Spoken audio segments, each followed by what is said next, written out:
ಚಿಂತಾಮಣಿ ನಗರದ ಹಳೆಯ ಐಡಿಎಸ್ಎಂಟಿ ಮಾರುಕಟ್ಟೆ ಮಳಿಗೆಗಳ ತೆರವು ಹಾಗೂ ಪುನರ್ ನಿರ್ಮಾಣದ ಕುರಿತು ಉದ್ಭವಿಸಿರುವ ಗೊಂದಲ ಬಗೆಹರಿಸಲು ಜಿಲ್ಲಾಧಿಕಾರಿ ಜಿ ಪ್ರಭು ಅವರು ನಗರಸಭೆ ಕಾರ್ಯಾಲಯದಲ್ಲಿ ಇಂದು ವ್ಯಾಪಾರಸ್ಥರೊಂದಿಗೆ ಮಹತ್ವದ ಸಭೆ ನಡೆಸಿದರು. ಸಭೆಯಲ್ಲಿ ಮಾತನಾಡಿದ ಜಿಲ್ಲಾಧಿಕಾರಿ, ಮಾರುಕಟ್ಟೆ ಅಭಿವೃದ್ಧಿ ದೃಷ್ಟಿಯಿಂದ ಹಳೆಯ ಮಳಿಗೆಗಳನ್ನು ತೆರವುಗೊಳಿಸಿ ಸುಸಜ್ಜಿತ ಸಂಕೀರ್ಣ ನಿರ್ಮಿಸುವ ಸರ್ಕಾರದ ಯೋಜನೆ ಬಗ್ಗೆ ವಿವರಿಸಿದರು. ಮಳಿಗೆಗಳನ್ನು ನಂಬಿಕೊಂಡಿರುವ ವ್ಯಾಪಾರಸ್ಥರಿಗೆ ಅನ್ಯಾಯವಾಗದಂತೆ ಕ್ರಮ ವಹಿಸಲಾಗುವುದು ಎಂದು ಭರವಸೆ ನೀಡಿದರು. ಅಧಿಕೃತವಾಗಿ ಮಳಿಗೆಗಳನ್ನು ಹೊಂದಿರುವ ಮತ್ತು ಬಾಡಿಗೆ ಪಾವತಿಸುತ್ತಿರುವ ವ್ಯಾಪಾರಸ್ಥರ ಪಟ್ಟಿ ಪರಿಶೀಲಿಸಲಾಗುತ್ತಿದೆ. ಅರ್ಹ ವ್ಯಾಪಾರಿಗಳಿಗೆ ಮೊದಲ ಆದ್ಯತೆ ನೀಡಲಾಗುವುದು. ಐಡಿಎಸ್ಎಂಟಿ ಮಾರುಕಟ್ಟೆಯ ಅಭಿವೃದ್ಧಿ ನಗರದ ಬೆಳವಣಿಗೆಗೆ ಪೂರಕವಾಗಿದೆ. ವ್ಯಾಪಾರಸ್ಥರು ಆತಂಕ ಪಡುವ ಅಗತ್ಯವಿಲ್ಲ. ಕಾನೂನು ಚೌಕಟ್ಟಿನಲ್ಲಿ ಎಲ್ಲರಿಗೂ ನ್ಯಾಯ ಒದಗಿಸಲಾಗುವುದು. ನಗರಸಭೆಯ ಅಧಿಕಾರಿಗಳಿಗೆ ಬಾಕಿ ಇರುವ ಬಾಡಿಗೆ ವಸೂಲಿ ಮತ್ತು ದಾಖಲೆಗಳ ಸಮರ್ಪಕ ನಿರ್ವಹಣೆಗೆ ಸೂಚನೆ ನೀಡಲಾಗಿದೆ ಎಂದರು. ಜಿಲ್ಲೆಯ ಎಲ್ಲ ನಗರ ಸ್ಥಳೀಯ ಸಂಸ್ಥೆಗಳು ಎಲ್ಲ ಮೂಲಭೂತ ಸೌಕರ್ಯಗಳ ಸಮಗ್ರ ಅಭಿವೃದ್ಧಿಗೆ ಆಗಬೇಕು ಅನ್ನೋ ಹಿನ್ನೆಲೆಯಲ್ಲಿ ಅನೇಕ ಕೆಲಸಗಳು ಎಲ್ಲ ನಗರ ಸ್ಥಳೀಯ ಸಂಸ್ಥೆಗಳಲ್ಲಿ ಆಗ್ತಾ ಇದೆ. ಅದರ ಮುಂದುವರೆದ ಭಾಗವಾಗಿ ಚಿಂತಾಮಣಿನಲ್ಲೂ ಕೂಡ ಮಾನ್ಯ ಉಸ್ತುವಾರಿ ಸಚಿವರ ಅಪೇಕ್ಷೆ ಇದೆ.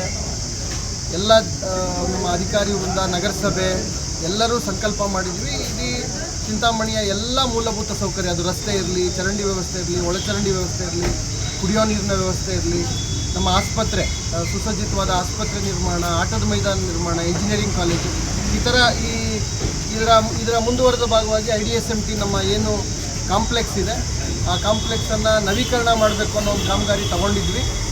ತಾಂತ್ರಿಕವಾಗಿ ಅದನ್ನು ಪರಿಶೀಲನೆ ಮಾಡಲಾಗಿ 2 ಕಡೆ ಟೆಸ್ಟ್ ಮಾಡಿಸಿದ್ವಿ. 2 ಟೆಸ್ಟ್ಗಳಲ್ಲಿ ಅದು ಬಳಕೆಗೆ ಯೋಗ್ಯನೇ ಇಲ್ಲ ಅನ್ನೋ ತಾಂತ್ರಿಕ ವರದಿ ಬಂದ ಹಿನ್ನೆಲೆಯಲ್ಲಿ ಈಗ ಹೊಸದಾಗಿ ಸುಸಜ್ಜಿತವಾದ ಒಂದು ಕಾಂಪ್ಲೆಕ್ಸನ್ನು ಮಾಡಬೇಕು. ಸುಮಾರು 250ರಿಂದ 300 ಮಳಿಗೆಗಳುಳ್ಳಂಥ ಸುಸಜ್ಜಿತವಾದ ಕಾಂಪ್ಲೆಕ್ಸ್ ಮಾಡಬೇಕು ಅನ್ನೋ ಒಂದು ಸಂಕಲ್ಪ ಮಾನ್ಯ ಸಚಿವರಿಗಿದೆ. ಈಗಾಗಲೇ ಅನೇಕ ಹಂತದಲ್ಲಿ ಚರ್ಚೆ, ವಿನ್ಯಾಸ ನಕ್ಷೆ ಎಲ್ಲವೂ ಕೂಡ ಅಂತಿಮ ಆಗ್ತಾ ಇದೆ.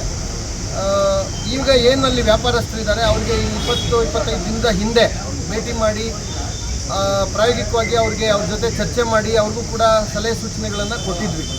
ಮಾರುಕಟ್ಟೆ ಸಂಕೀರ್ಣದಲ್ಲಿ ಸ್ವಚ್ಛತೆ, ನೀರು ಮತ್ತು ವಿದ್ಯುತ್ ಸೇರಿದಂತೆ ಅಗತ್ಯ ಮೂಲಸೌಕರ್ಯಗಳನ್ನು ಕಲ್ಪಿಸಲು ನಗರಸಭೆ ಪೌರಾಯುಕ್ತರಿಗೆ ನಿರ್ದೇಶನ ನೀಡಲಾಗಿದೆ ಎಂದು ವಿವರಿಸಿದ ಅವರು, ಮಳಿಗೆಗಳ ವಿಚಾರದಲ್ಲಿ ಯಾವುದೇ ಗೊಂದಲಗಳಿಗೆ ಅವಕಾಶ ನೀಡದೆ ಪಾರದರ್ಶಕವಾಗಿ ಪ್ರಕ್ರಿಯೆ ನಡೆಸಲಾಗುವುದು ಎಂದು ಜಿಲ್ಲಾಧಿಕಾರಿಗಳು ಸ್ಪಷ್ಟಪಡಿಸಿದರು.